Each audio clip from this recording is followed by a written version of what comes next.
Olá, queridos irmãos, a graça e a paz. Estamos juntos novamente aqui para estudarmos o livro de Mateus no nosso curso telepresencial. E nós paramos ali no capítulo 3 de Mateus, no episódio do batismo de Jesus.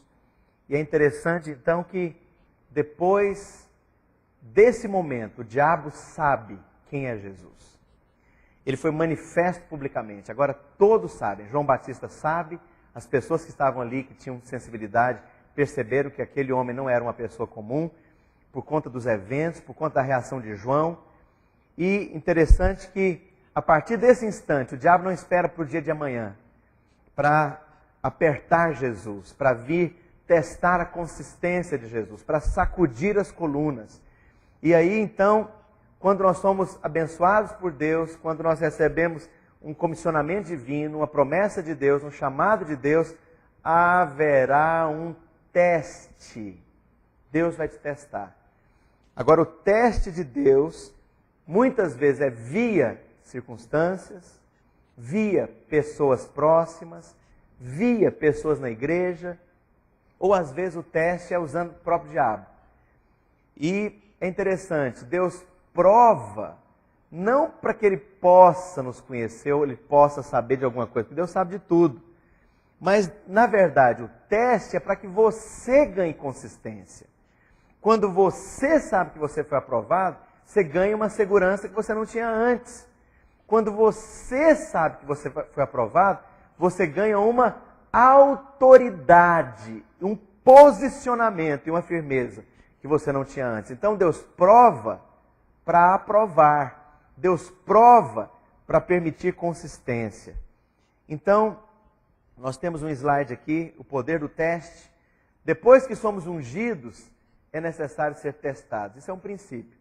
Vai acontecer sempre. Vai acontecer em todos os níveis. Por exemplo, na vida de José, depois que ele foi colocado numa posição de autoridade na casa de Potifar, ele foi testado em relação aos funcionários, se ele ia oprimi-los ou não, se agora que ele tem poder, ele vai ficar surpreendido com ele mesmo, se ele vai se tornar uma pessoa deslumbrada consigo própria. O poder testa. Em José, ele foi testado na casa de Potifar. Ele foi testado em relação ao dinheiro. A Bíblia diz insistentemente que tudo que o senhor de José tinha, colocou na mão dele. Fala isso, acho que umas 5 vezes. Por quê? Agora ele vai ser testado com dinheiro. Ninguém sabia o que era feito com o dinheiro. Ele podia prestar conta de maneira errada. 2 para mim, 1 para o Potifar. 2 para mim, 1 para o Potifar. Ele podia roubar, ele podia se corromper. Deus deu corda, Deus deu oportunidade. Isso era o teste. Então é um tipo de teste que Deus te dá corda, Deus te dá espaço. Se você quiser pecar, peca à vontade. Mas se você pecar, você perdeu a posição, você perdeu a unção, você foi reprovado. José foi testado nesse tipo de teste. Tinha oportunidade de roubar e não roubou. Tinha oportunidade de massacrar, de oprimir as pessoas, porque agora ele manda e ele não se tornou um bobo, não se tornou uma pessoa deslumbrada consigo mesmo e com poder. Não se tornou uma pessoa deslumbrada com dinheiro. E finalmente ele podia pecar moralmente. Ninguém ia saber. Não tinha ninguém em casa. Aquela mulher era bonita. Aquela mulher era certamente esposa de um ministro, uma pessoa importante, era uma das moças mais bonitas que havia por ali.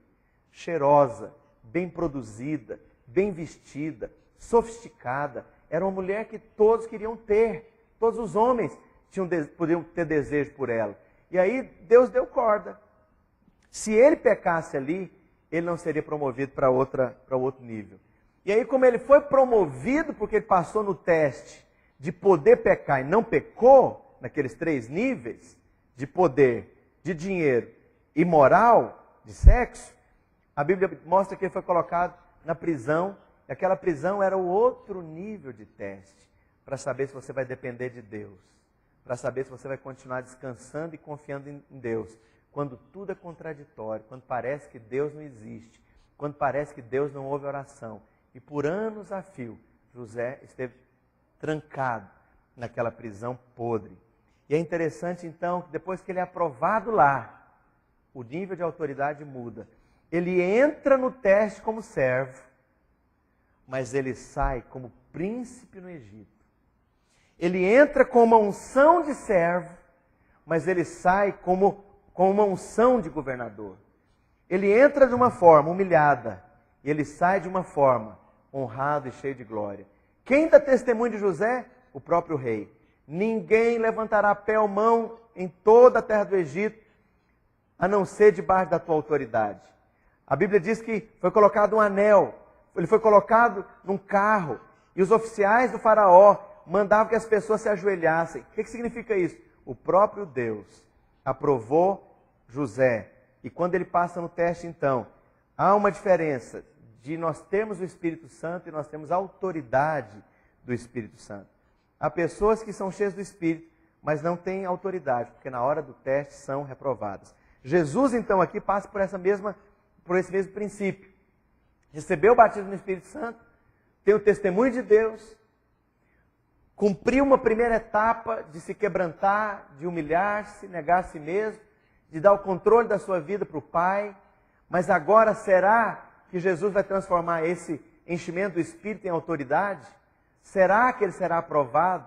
Da mesma forma, os tribunais eternos, da mesma forma, as cortes celestiais estavam ali a perscrutar.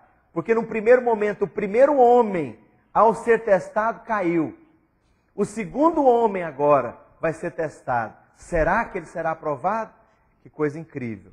E a Bíblia mostra que nós vemos Jesus ali sendo guiado pelo Espírito. Foi o Senhor mesmo, foi Deus mesmo que levou Jesus àquela experiência. Então, querido, toda vez que você vence as circunstâncias, preste atenção, pela fé, caminhando no descanso de Deus, perseverando, toda vez que você vence as circunstâncias, toda vez que você vence o diabo, toda vez que você vence a carne, você ganha um outro nível de autoridade. Um outro nível de autoridade acrescentado. Um outro nível de autoridade acrescentado. Eu fiquei muito impressionado ao ouvir um testemunho acerca de um irmão que já morreu. E foi a pessoa que começou a Vineyard, a Igreja da Vinha, nos Estados Unidos. Isso na década de 80. E esse homem, o nome dele é John Wimber. Esse homem era uma pessoa tão íntima de Deus que os irmãos e tem vídeos mostrando isso. Às vezes estava numa reunião de oração, as pessoas tudo ali buscando a Deus. E ele orava baixinho, sem gritar, sem sapatear, sem espernear. Ele orava, vem Espírito Santo. E o ambiente fazia assim, ó. As pessoas eram batizadas, as pessoas eram tomadas por Deus. As pessoas recebiam o renovar de Deus, as pessoas eram curadas, impactos espirituais aconteciam, o sobrenatural se manifestava, porque aquele homem tinha uma autoridade tremenda no Senhor. A autoridade é construída com testes onde você foi aprovado, nas circunstâncias, vencendo o diabo, vencendo a carne, vencendo o natural. Sabe? Uma coisa é ter uma medida rasa, uma coisa é ser salvo, a outra coisa é reger, a outra coisa é ordenar, a outra coisa é decretar, a outra coisa é estabelecer. Que Deus possa nos levar, a você e a mim, para uma medida maior de autoridade, que Deus possa nos dar graça para sermos aprovados nos testes. Então, há uma sequência nos fatos, aqui acompanhando o processo de Deus com Jesus. Primeiro houve um batismo nas águas para a justiça. Primeiro Deus trata com o problema da injustiça. Primeiro Deus te leva ao arrependimento. Primeiro Deus te leva a identificar com Ele. Primeiro Deus te leva para cumprir a justiça e resolver o problema da vida velha e da sua natureza pecaminosa. Depois nós somos cheios do Espírito para sermos capacitados a passar no teste. Então o Espírito Santo é dado para você passar no teste, nesse primeiro momento. E se nós vencemos o diabo, se vencermos no teste, aí vem o poder e a autoridade de Deus. Então veja bem, antes de Jesus ser liberado para o ministério, ele teve que passar por isso. Alguns de nós quer queimar etapas, quer fazer atalho. Eu quero fazer um seminário, encher minha cabeça de teoria, mas eu não me disponho a viver uma vida batizada. Eu não me disponho a tomar cruz. Eu não me disponho a ser cheio do Espírito Santo E quando acontece o teste, eu fujo dele. Eu me escandalizo. Eu não entendo. Eu não sigo a Deus. Então veja bem, a condição para você entrar no ministério frutífero é vencer no teste, é ser aprovado no teste. Amém? Então por isso nós podemos ver que existem níveis de autoridade diferentes dentro da igreja. Eu costumo fazer uma ilustração, né? Coloque uma criança de 4 anos em cima de um cavalo bem treinado. A criança está lá, ela não tem autoridade sobre o cavalo, porque ela não sabe manejar o cavalo. E pelo comportamento da criança, o cavalo sabe, está um barriga verde ali em cima. Não sabe puxar a rédea, não sabe me comandar. Então, pelo peso e pela maneira de se comportar sobre o cavalo então tem uma reação. Não obedece a criança. Eu lembro de uma ocasião que nós fomos passar férias e os meus filhos subiram um cavalo já velho, cavalo manso, cavalo que conhecia trabalho de fazenda. E os meus filhos enchiam e está lá o cavalo tranquilo. Os meus filhos batiam o pé, está lá o cavalo tranquilo. Os meus filhos puxavam a rédea, estava lá o cavalo tranquilo. O cavalo não respondia, porque o cavalo percebia que não havia autoridade. Agora, quando o peão da fazenda subia sobre as rédeas e se pôs sobre como é que chama aquela parte que se coloca? Sela. E puxava então as rédeas, o cavalo ficava atento. E aí se posicionava para andar. Quando o peão fazia ali os sinais que dava a entender para o cavalo, que era para ele mover, movia. Virava para a esquerda, virava para a direita, certinho. Por quê? O cavalo percebia que alguém que estava ali agora, no comando, tinha autoridade, tinha experiência. Sabe, irmãos, esse princípio de que a autoridade que faz mover o mundo do Espírito, isso é uma realidade que nós precisamos aprender na nossa vida cristã e aplicá-la também. Mas muito bem, avançando então aqui para o capítulo 4, quando o Senhor é testado e o Senhor vai para o deserto, antes de nós falarmos da resposta de Jesus, ou da pressão do diabo e da resposta de Jesus, por que deserto? Há um outro princípio espiritual tremendo aqui. Antes do cumprimento de qualquer grande promessa de Deus, você precisa passar por um breve deserto. O projeto de Deus não é que você permaneça no deserto, nem que você morra no deserto, ou que o deserto se torne uma experiência longa, desnecessária. Agora, a minha atitude de fé ou não, de dependência de Deus ou não, de quebrantamento ou não, vai determinar a rigidez, a dureza das experiências e a duração do deserto. Há crentes que entram no deserto e passam anos no deserto, porque é duro, obstinado, independente, orgulhoso, arrogante, intratável, não ensinável. Então, se você é uma argila dura, porrete para quebrar isso. Então, veja bem, para um filho obstinado e duro, punições ou vara mais intensa. A educação é muito mais dura com alguns filhos. Eu tenho um filho, um dos meus filhos, e hoje é um dos filhos mais doces que eu tenho, é o filho que eu mais corrigi. E esse meu filho que eu mais corrigi, eu tive uma experiência terrível numa ocasião, porque ele era terrivelmente explosivo. E ele enfrentava qualquer um. Às vezes a gente tinha que tirar ele de briga, porque às vezes ele enfrentava meninos mais velhos, mas voava na goela, com murro, pontapé, né? Mas que é isso? Ninguém entendia essas reações assim de estupim curto, perder a paciência. Mas se ele era assim com pessoas fora de casa, às vezes lá na igreja com outros garotos, ele era ainda mais assim com o seu irmão gêmeo. Então, às vezes, perdia a paciência, o que ele tinha na mão ele tacava nesse irmão. E eu fui muito marcado por uma experiência terrível de um pastor que nós amamos e admirávamos muito aqui no Brasil, que tinha 2 filhos, tinha um ministério frutífero, uma igreja muito grande, e houve uma briga entre esses 2 irmãos, e um deles puxou a faca, queria só ameaçar o outro irmão. Mas houve lá um desequilíbrio, uma coisa, né, uma aproximação indevida, porque o outro irmão veio para cima, ele cortou a veia jugular do irmão.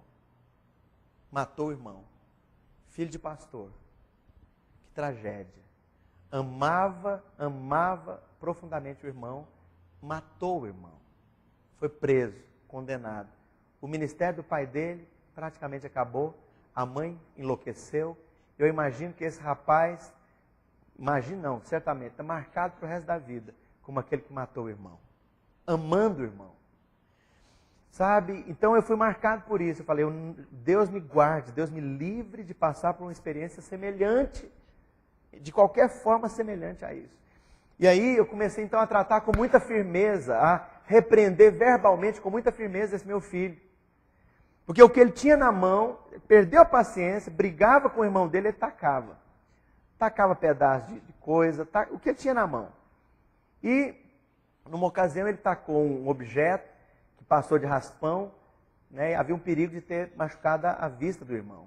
Eu falei para ele então, isso já adolescente, né, via de regra, você não bate em adolescente, você não disciplina com vara adolescente, você disciplina criança, adolescente você não faz isso, já é um homenzinho, você conversa, é suposto que ele entenda. Depois assim de algumas situações muito sérias, eu falei para ele, olha, é a última vez que você faz isso. É a última vez. E foi assim uma conversa muito dura. Eu sei que passaram alguns dias, eles estavam brincando lá de skate com a moçadinha da igreja, no prédio da igreja que nós tínhamos lá em São Paulo, onde nós estamos lá em São Paulo, na Vila Mariana. Havia um espaço grande ali atrás e os meninos montavam aquelas pistas. E já era o quê? Umas 10, 10 e meia da noite do domingo. Só estava lá a rapaziadinha da idade deles, uns 5, 6 meninos brincando. Eles tiveram uma briga. Esse meu filho pegou um pedaço de pau, caibro, aquele pedaço de pau grosso, quadrado, e tacou no irmão, pegou no irmão, machucou o irmão. Eu fiquei alucinado. Eu peguei esse menino, eu fechei a porta do quarto, eu bati tanto nele, que ele ficou todo vergado de marcas roxas. Tecnicamente, eu podia ser preso por aquilo que eu fiz. E eu reconheci que eu bati com raiva, eu estava errado. Mas na minha ação eu estava certo, porque ele não deixou mais alternativas para mim. Então, veja bem, bati nele demais e depois eu, fechei a porta e fui conversar com ele, ele nervoso e gritando e chorando e não aceitando. Irmãos, eu fiquei acho que umas 3, 4 horas conversando com ele no quarto. E falei para ele claramente, olha, me perdoa porque eu bati com raiva, me perdoa. Se fosse para fazer diferente, eu até deixava para o dia seguinte, porque eu ia bater, mas ia bater sem raiva. Mas sabe, eu não me arrependo de ter te batido, porque você não deixou alternativa para mim. Irmãos, depois de 2, 3 horas, que já estava mais calmo, chegou um momento, parece que a ficha caiu. Ele olhou para mim, abriu um sorriso, falou, pai, você está certo. Não, tem que te perdoar em nada não, você está certo. Acabou. Não, tá bom, eu entendi, pai. Tá bom. Abriu o sorriso.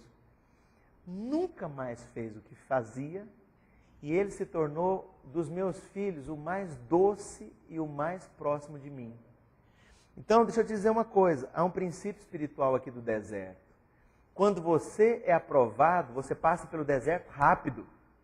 Mas se você não é aprovado no deserto, o deserto se torna mais duro com você, o deserto se torna mais longo com você, o deserto se torna mais drástico com você.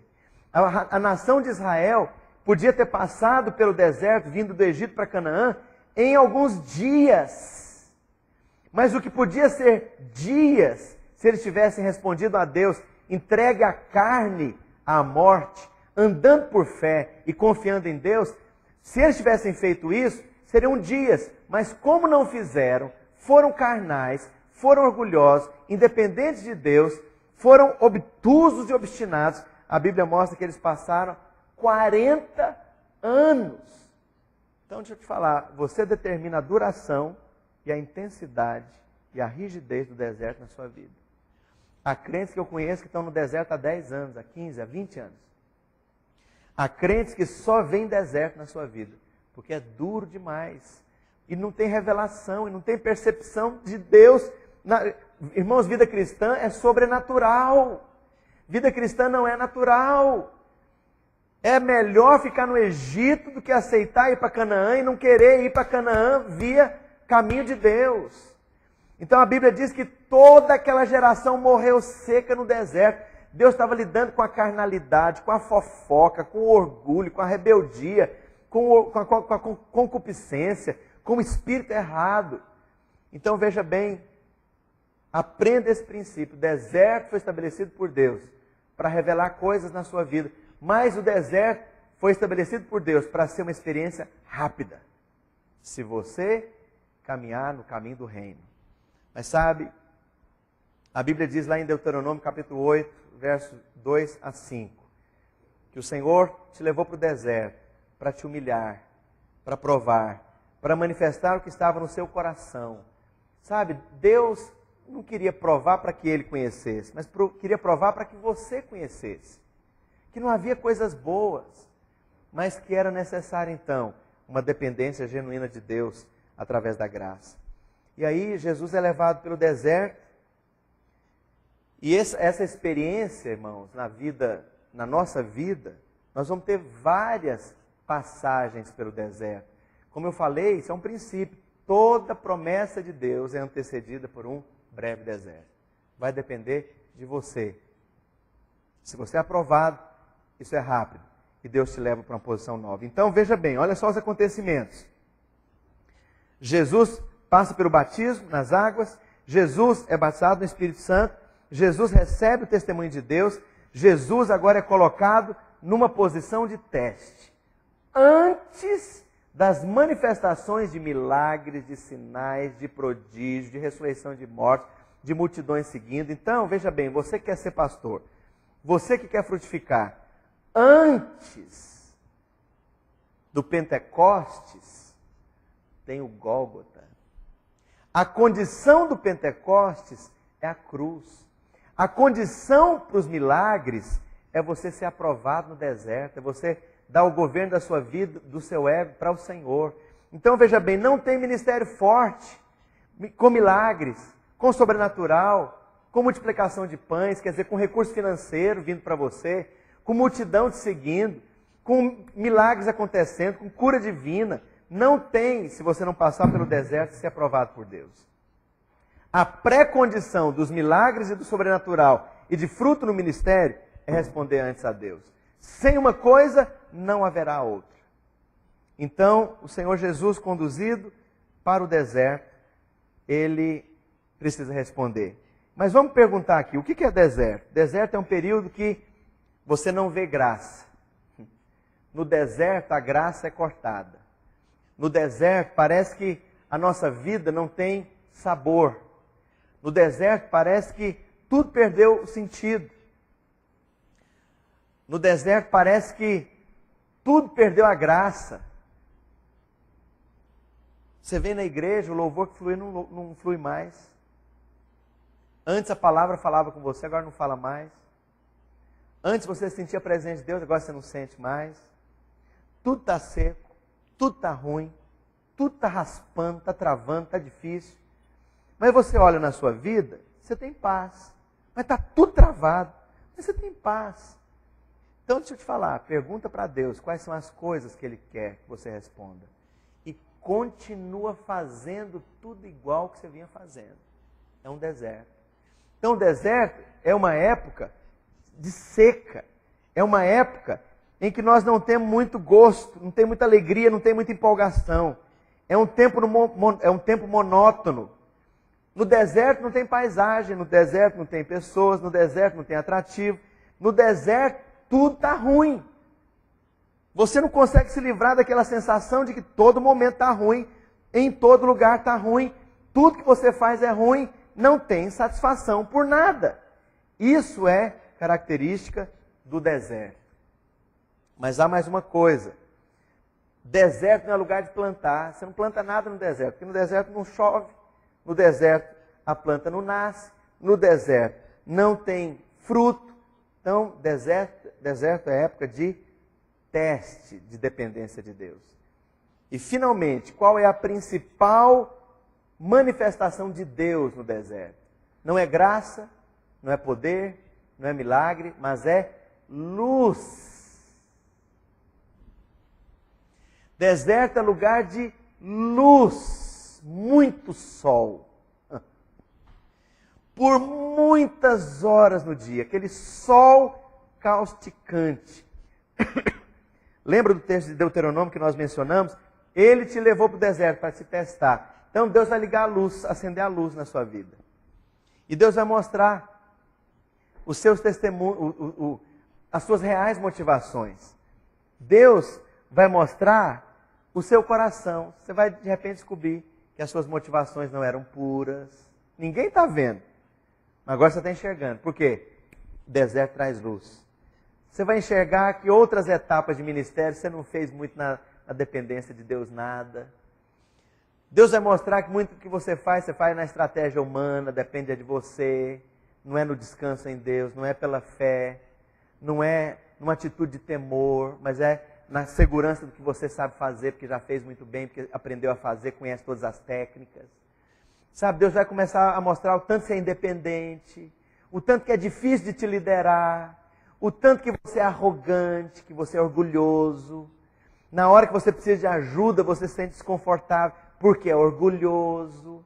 Deus vai mostrar por que você é tímido. A sua timidez, na verdade, é autoproteção, porque você morre de medo de fazer serviço feio, morre de medo de ser censurado, de ser criticado, então você quase não fala, fica lá no cantinho, você se exime, você deixa que outros tomem a frente, porque essa timidez sua está pouco se lixando com a imagem de Deus, está defendendo e colocando uma muralha de proteção sobre o seu próprio ego. Como eu não quero fazer feio, então eu nem me proponho a fazer. Como eu não quero fazer feio, nem vou pegar nesse microfone porque eu não quero me expor. Então, na verdade, o tímido, ele não é uma pessoa fraca, é uma pessoa muito forte. Tem um ego muito forte, tem um ego muito bem guardado, que tem tanto medo de se expor que se esquiva. É o caladinho, é o que fica no canto, é o que deixa os outros passar na frente. Mas, na verdade, é porque tem um ego muito forte. É no deserto que você vai enxergar isso. Por que você é tímido? No deserto você vai ver por que você tem certas reações intempestivas. Por que te levanta a defesa? Por que você tem a necessidade de agredir quem te agride em certas áreas? Deus vai começar a mostrar você para você mesmo. Deus vai começar a revelar o seu coração. Deus vai começar a mostrar que tipo de marido você é. Antes você encontrava as deficiências só da sua esposa.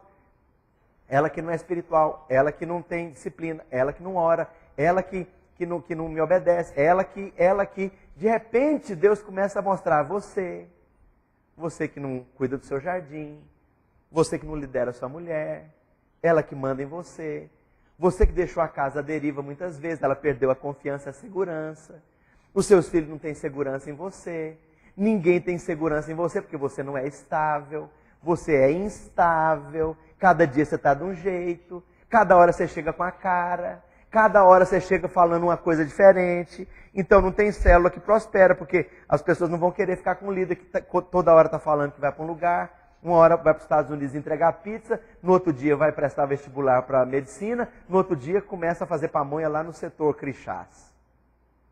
Como é que é isso? Sabe, essa montanha-russa, né, de proclamações que você faz, mostra a pessoa inconsequente, sem raiz e sem estabilidade que você é. Mas a gente não enxerga isso, a menos que Deus mostre.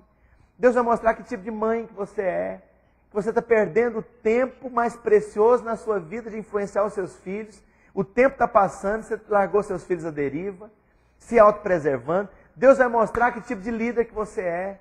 Deus vai mostrar o seu comportamento no púlpito, muitas vezes se defendendo, muitas vezes mandando recado, você usando o púlpito de maneira impura. Deus vai mostrar você para você mesmo, na força de quem você faz o que faz, com qual motivação você faz o que faz. Sabe, Deus vai começar a mostrar os limites da sua liderança, que você é uma pessoa de personalidade fraca em certas circunstâncias, que você tem dificuldade de confrontar as pessoas e falar não, a sua tendência é falar sim para todo mundo. Deus vai começar a mostrar você para você mesmo. Aonde? No deserto. E a sua resposta vai determinar a duração e a drasticidade das circunstâncias que acontecem naquele tempo. Sabe, tem pessoas que são arrogantes depois de 40 anos. São pessoas que têm motivação errada depois de 30 anos. Há pessoas que estão ali, e o ministério está limitado, o poder de Deus não se manifesta. Não tem autoridade. Por que não tem autoridade? Porque nunca deu as respostas que Deus esperava. Há pessoas que empacaram em algum lugar do passado. Parou lá atrás. Estava indo muito bem. Mas aí, por conta de uma trava, parou. Parou, travou, obstáculo. Sabe, eu quero falar em nome de Jesus. Chegou o tempo na sua vida de você ser promovido.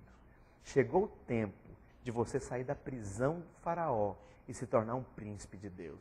Chegou o tempo de você sair desse deserto e começar a manifestar um ministério cheio de milagres, cheio de fruto, com multidões, com o sobrenatural. Chegou o tempo de Deus te aprovar. Então volta lá onde caíste. Volta lá onde você falhou em dar resposta. Se você abusava de autoridade, se você abusava do dinheiro, se você falhou moralmente, se você pecou com pecado sexual, se você pecou em não confiar em Deus e começar a substituir o poder de Deus por aquilo que você sabe fazer mexendo nos seus pauzinhos. Sabe, volta lá onde caíste, responde diante de Deus, retoma e passa por esse deserto em alguns dias. Resolve esse negócio, porque é tempo de promoção na sua vida. Diz o Senhor para você que está vendo esse curso. Em nome de Jesus. Mas sabe, avançando no nosso processo. O deserto é lugar de sol intenso, mas foi o lugar também onde o Senhor Jesus precisava aprender a dar resposta diante de pressões espirituais. Eu vou dizer uma coisa. Deus quer testar você porque Ele quer dar consistência. Deus quer dar cura para esse concreto armado que é a sua estrutura. Deus quer dar consistência, solidez, estabilidade, firmeza, forte fundamento. Sabe como é que Deus faz isso? Não é preservando você do problema, é permitindo que a questão venha. Deus não quer que o leão fique guardado no armário. A Bíblia diz que Davi tinha que enfrentar o urso e o leão. Primeiro, você tem que enfrentar o capeta lá do quintal, para depois Deus te levar a ser alguém que confronta as potestades. Se você não confronta nem o demônio familiar lá que controlava seu pai, sua mãe, sua avó, sua tia, agora você quer ser um ministério que confronta as potestades? Não vai acontecer. Não é assim que funciona. Desculpa, não é assim que funciona. Mas sabe, à medida que nós entendemos que Deus permitirá pressões espirituais para transformar aquela pressão em poder, transformar aquele teste em autoridade sobre o diabo. Quem vai sair com a pior, levando a pior, é o inferno e é o diabo. E a Bíblia diz então que o diabo vem para o Senhor e manifesta 3 propostas. Ali do capítulo 4, a partir do verso 1 em diante, você vai ver que ali no verso 3, a Bíblia diz: então o tentador, aproximando-se, disse: se tu és o Filho de Deus, então manda que essas pedras se transformem em pães. Deixa eu te falar. A primeira pressão espiritual que vai vir é sobre a sua identidade. Você está falando que você tem chamado ministerial? Então vamos ver. Você está falando que você é filho de Deus? Nascido de novo? Então vamos ver se é nascido mesmo. Se você está dizendo aí que Deus te chamou para um ministério frutífero, vamos ver se você é essa pessoa mesmo. Sabe, a primeira coisa que o diabo vai fazer, ele vai pressionar as portas antigas. As portas que você abria anteriormente, o diabo vai forçar para testar, para ver se isso está fechado mesmo. É o primeiro lugar que ele vai voltar. Se é bebida, vai pressionar essa porta. Se é sexo, ele vai pressionar essa porta. Se é orgulho e arrogância, ele vai pressionar essa porta. Ele vai pressionar você. E ele vai questionar a sua identidade. Essa grande questão, o se, é para bloquear a sua fé. É para limitar a sua fé. Então, a arma do diabo é contra a fé. Porque se ele desarmar a sua fé com desmotivação e incredulidade, você parou. E você vai ser bombado, você vai ser reprovado no teste de Deus. Então veja bem, primeira pressão do diabo tem a ver com dúvida. Tem a ver com roubar a fé. Que ministério que é? Você está doido? Que promessa de Deus? Você é caipira, você vem do interior. Olha a sua família, olha seu pai, olha seus tios, olha seus irmãos, olha de onde você vem. Você não se enxerga, não? Você não é quem você pensa que é. Deus não tem para você o que você pensa que Ele tem. Então a primeira pressão que você tem que aprender a vencer, não é enfrentar não, é vencer, é ultrapassar. É a pressão da dúvida acerca da sua própria identidade. Você é homem de Deus ou não é? Sabe, eu lembro claramente quando Deus começou então me estimulando, me levando a uma medida. E eu tinha terminado o seminário, escola bíblica. Melhor, eu já estava no 2º ano da escola bíblica. Envolvido em liderança na igreja, até o pescoço, com jovens, enfim. E eu lembro que Deus falou para mim claramente, o Espírito Santo, um dia, não vem para a igreja mais esperando receber da minha presença. Venha para liberar a minha presença. Era uma mudança de posição entre eu e Deus. Aí eu comecei a ir para os cultos, eu orava pelos cultos, eu ministrava a Deus, eu intercedia pelos cultos. Eu não era pastor, eu não tinha função nenhuma nos cultos nessa época ainda. Mas Deus me deu encargo. E aí uma outra coisa que Deus falou para mim, eu tenho chamado você para ser um pastor e tenho te dado uma unção para você ter essa autoridade. Então, ande como quem tem, viva como quem é. Isso mudou meu coração. Eu não tinha título de pastor, mas eu comecei a ser pastor de todas as pessoas que conviviam comigo. Eu amava, eu servia, eu visitava, eu orava por elas, eu tinha encargo, eu perguntava como elas estavam, eu compartilhava da palavra. Eu, de fato, virei um pastor. Eu só não tinha o título, eu só não tinha o rótulo, eu só não tinha o carimbo na testa. Mas eu tinha unção e agora eu tinha atitude. Deixa eu te falar, antes de toda posição de autoridade, virá uma posição de influência. Primeira influência que você alcança sobre as pessoas. Deus te coloca um alcance de influência. À medida que você assume a unção, o que era só influência, se torna autoridade. Então veja bem o que nós estamos vivendo aqui.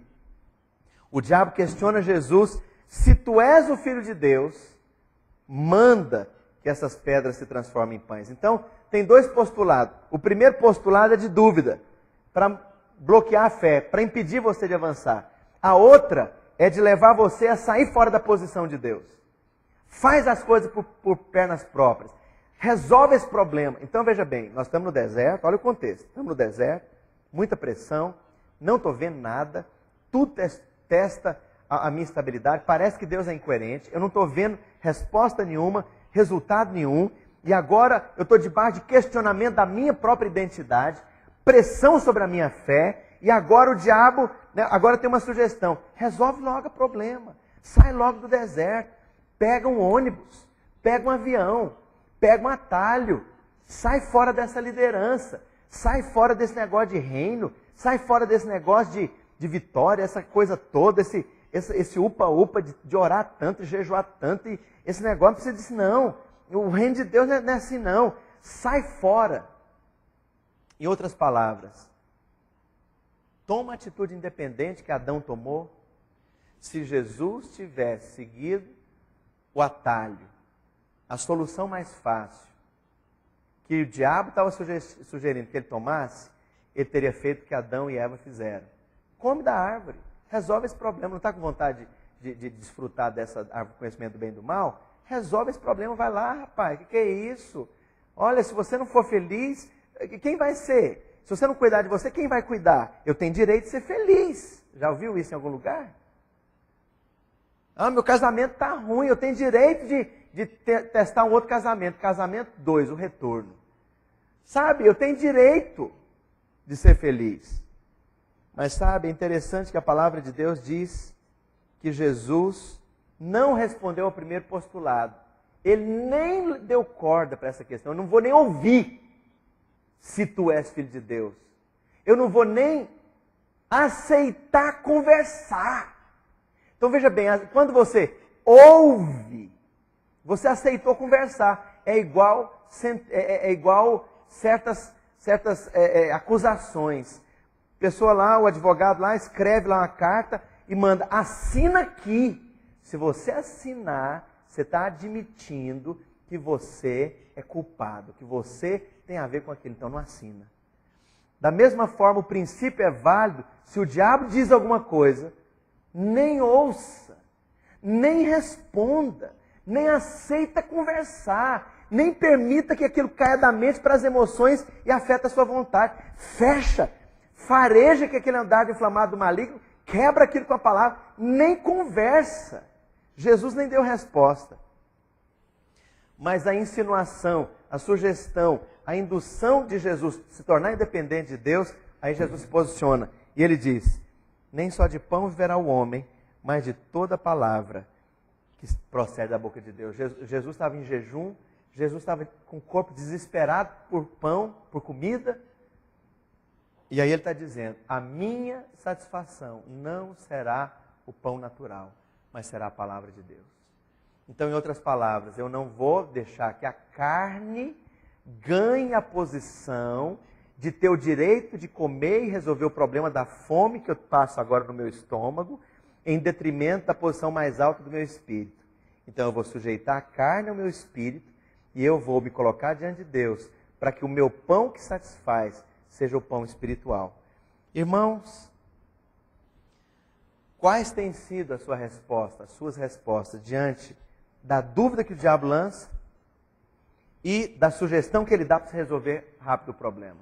Você aceita a sugestão do atalho, do que é mais fácil? Você abaixa o preço do ingresso? Você abaixa o padrão de vida e de santidade? Mas a Bíblia mostra que isso aconteceu mais 2 vezes. A Bíblia diz que no verso 5, a próxima tentativa do diabo era levar o diabo a ter fama. Isso não aconteceu de fato. Jesus não foi colocado no pináculo do templo. O diabo não é um ser com carne, com corpo. Então tudo que aconteceu aqui foram sugestões do diabo na mente. O diabo realmente prometeu para Jesus, se você se colocar aqui no pináculo desse templo e se atirar daí para baixo, os anjos do céu vão te guardar. Em outras palavras, tenta a Deus. Sai fora dos limites.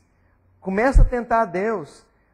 Sabe, se tu és o filho de Deus, novamente, o diabo traz a mesma tentativa. Olha só, ele vai tentar 1, 2, 3 vezes até saber que a porta mesmo está fechada. Você não está aberto para receber dúvida acerca da sua identidade. Novamente ele tenta a identidade de Jesus, ele testa a segurança de Jesus. E aí ele dá uma sugestão. Quebra princípio. Tenta a Deus. Anda na beirada do precipício. Porque a Bíblia não está falando que ele vai mandar anjos para te guardarem? Aí Jesus responde novamente com a palavra. Jesus não aceita fugir da posição. Mas, na terceira vez, a Bíblia diz também, o diabo mostrou todos os reinos do mundo. Ele diz, tudo isso te darei, se prostrado me adorares. Então veja bem, 3 níveis de tentativa. Físico, corpo, pão, comida, resolver meu problema, meu apetite. O segundo, poder, pináculo do templo. Eu mando, eu comando, eu faço. E se eu quiser, eu posso até tentar a Deus. Houve o caso de um grande líder no Brasil, foi preso porque mentiu, levando uma merreca de dólares para os Estados Unidos. Uma merreca de 50 mil dólares. Quer dizer, uma obra que movimenta milhões e milhões. Porque mentiu. Mas por que ele mentiu? Porque ele achava que ele estava na posição de mentir. Eu pagar imposto disso, eu estou acima da lei. Eu passar por isso, não, eu não preciso. Sabe, tentou a Deus e foi reprovado, foi exposto publicamente como mentiroso. Assumiu que tinha mentido na frente do juiz e está pagando o preço na cadeia, na prisão domiciliar lá nos Estados Unidos. Deus não cobre isso. Então veja bem, fama, né? Melhor, posição, eu mando. E finalmente, o diabo mostrou todos os reinos da terra e falou, olha, tudo isso te darei se prostrado me adorares. Em outras palavras, essa capacidade de poder desfrutar, né, da glória do mundo, do glamour do mundo. Então, veja bem, Jesus, da mesma forma, ele respondeu na palavra, se submetendo a Deus. Então, deixa eu te falar, o diabo vai testar você na concupiscência da carne, na concupiscência dos olhos, na soberba da vida. Nos prazeres do corpo, na questão da fama e na questão do poder. Naquilo que te dá posição e naquilo que te dá poder. Sabe, tudo isso vai vir. E vem em níveis diferentes à medida que nós somos desafiados por Deus a posições mais elevadas. Desejo da carne foi a primeira pressão. O segundo teste tem a ver com poder, com glória, com fama. E o terceiro teste tem a ver com posição, com domínio. Essas três coisas são aquilo, são as coisas que inebriam o coração dos homens, que atraem. O mundo é movido por isso. Por que alguém procura um carro diferente? Porque aquele carro dá um status que o outro não dá. Por que querem morar nesse bairro e não no outro? Por que nós compramos tal roupa e não a outra? Por que dá ibope andar como os adolescentes se identificando com certo tipo de roupa? Porque isso é aprovação. Sabe, nós somos movidos por isso, irmãos. O tempo todo nós somos movidos por isso. Por isso Jesus, ensinando a oração do Pai Nosso, ele diz, porque tua é a glória, o reino e o poder para sempre. Por que Jesus devolve para o Pai, nos ensinando a orar assim? Porque todos nós queremos reino, poder e glória. Todos nós queremos concupiscência da carne, soberba dos olhos, soberba da vida, concupiscência dos olhos. Então, querido, que você possa nesse dia, diante do Senhor, se dispor a responder a Deus e ser aprovado, porque Deus tem para você uma nova posição. O Senhor abençoe sua vida. Até a nossa próxima aula. Deus abençoe. Amém.